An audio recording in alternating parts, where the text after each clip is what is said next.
thank you to everybody who's turned out to support all of us and our families. I've been doing this for 30 years on the 27th of November next month. My twin was taken into custody in Manchester, and 6 days later I was found dead in a cell. The narrative that was put out was that he died of a drug overdose. The first inquest got stopped because the custody sergeant's wife was on the jury. The second inquest, they still continued with he died of a drug overdose.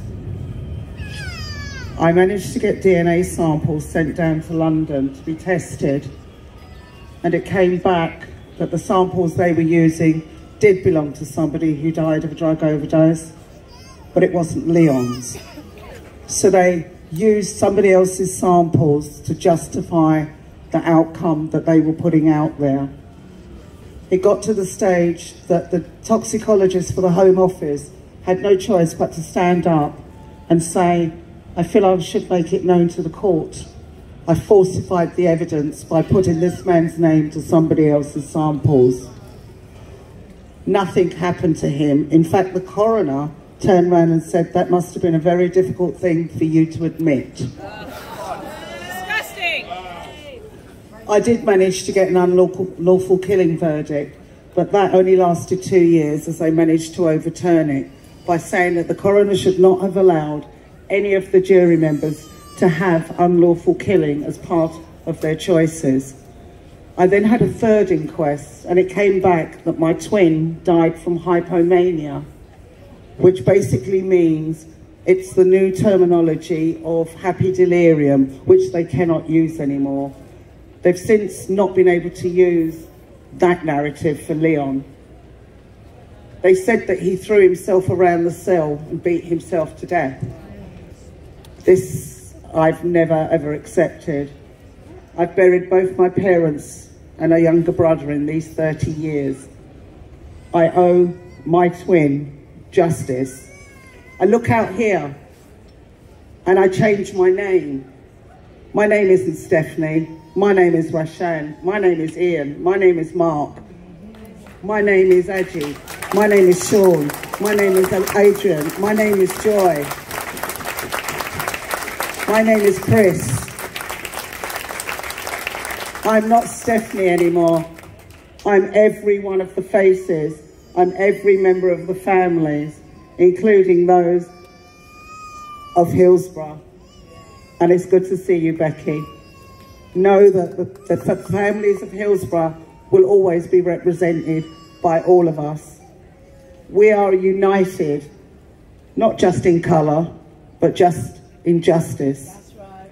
We also have to carry in our hearts those that have died within the mental health units and secure units. It's not just at the hands of the police, it's the hands of the state. These are people here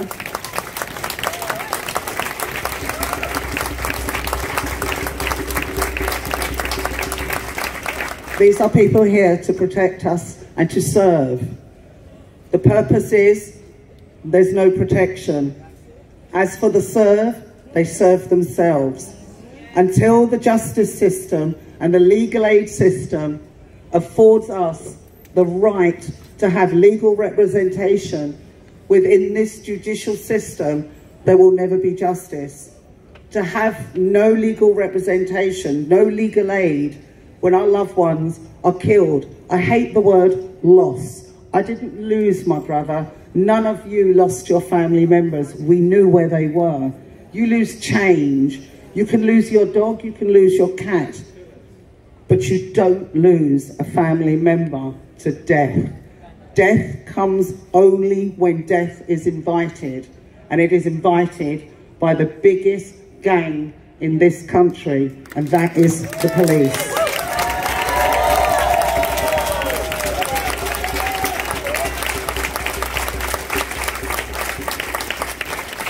I stand before these gates, and I hope you can hear me, Rishi Sunak. I speak on behalf of every face, family, child, grandchildren that will never meet their loved ones. And I hope you hear us. Hear our cries, hear our pleas, because some of us cry silently at home. Some of us don't break. I have broken. Do not think I'm strong. None of us are strong. I've broken down on many occasions where my mental health has come into question. This is the fallout of what the establishment has done to us. We're not superheroes. We're not super people. We're just bereaved families. There will be no justice and there will be no peace until there is accountability and a level playing field. And this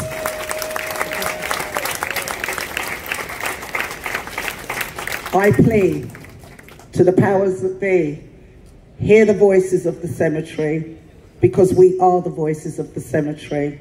We're the voices of every person that's come into contact with the police, within a secure unit, within a mental institution. Hear our pleas, hear our cries.